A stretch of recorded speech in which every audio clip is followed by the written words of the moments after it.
को लाए हो, हम कृष्ण को लाएंगे।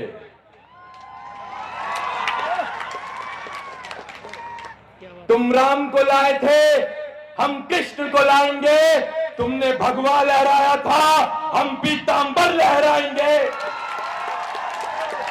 और इस बार अपने युवा साथियों संग मिल फिर से नारायणी सेना बनवाएंगे।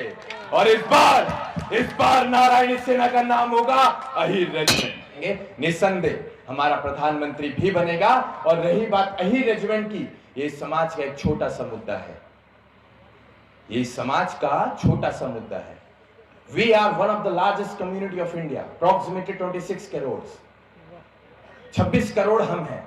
उसके बावजूद हम लोग अपने हक अधिकारों से वंचित हैं। इसका मुख्य कारण यही है कि हम लोग संगठित नहीं हैं। और मैं अपने युवा साथियों से कहना चाहूंगा, 65% of the total population is below the age of 35। 65% आबादी इस देश में 35 वर्ष से कम आयु के नौजवानों की है। And 50% of the total population is below the age of 25। 25 वर्ष से कम आयु के नौजवानों की संख्या इस देश में 50% है। तो ये संगम है युवाओं का, रुख बदलेंगे हवाओं का। आप लोग, मेरी माताओं से मैं कहना चाहूंगा, जिन शेरों को आपने जना है उनको इस समाज की लड़ाई में आप छोड़ दें। आप देखना ये समाज भी संगठित होगा और इस समाज के तमाम मुद्दे आपको हल होते नजर आएंगे। किसी भी लड़ाई को लड़ने से पहले जरूरी होता है उस लड़ाई का भाव आपके अंदर होना। जब तक किसी लड़ाई का भाव आपके अंदर नहीं है, आप एक अच्छे योद्धा नहीं बन सकते। जिन माताओं ने अपने चिराग खो दिए, कई माताएं ऐसी थी जिनके इकलौते चिराग थे, आज उनके आंगन सूने हैं। ये उन माओं की लड़ाई है। ये लड़ाई है उन बहनों की जिनके सुहाग उजड़ गए। ये लड़ाई उन बहनों की है। ये लड़ाई है उन बहनों की जिन्होंने बीते कुछ दिन पहले रक्षाबंधन मनाते हुए अपने भाइयों की कलाइयां ढूंढी होंगी। ये उन बहनों की लड़ाई है। तो किन माताओं की लड़ाई है, किन बहनों की लड़ाई है, जब तक आप नहीं समझ पाएंगे, आप इकट्ठे तो होंगे लेकिन आप उस भेड़ की तरह इकट्ठे होंगे। और आज की तारीख में इस समाज को जरूरत है शेर की भीड़ की, भेड़ की भीड़ की हमें जरूरत नहीं है।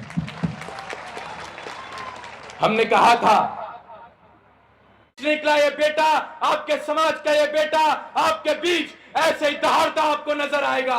बस इसको कभी कमजोर मत होने देना। मैं भरोसा दिलाता हूं, मैंने किया है और मैं आगे भी करूंगा।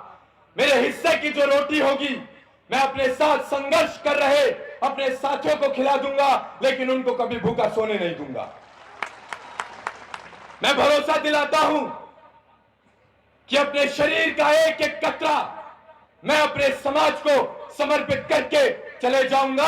बस भविष्य में जब इस समाज के छोटे से सिपाही के साथ कोई अनहोनी हो या ये आपके बीच से चला जाए, तो आपको कहना चाहूंगा, इसको शहीद का दर्जा देना।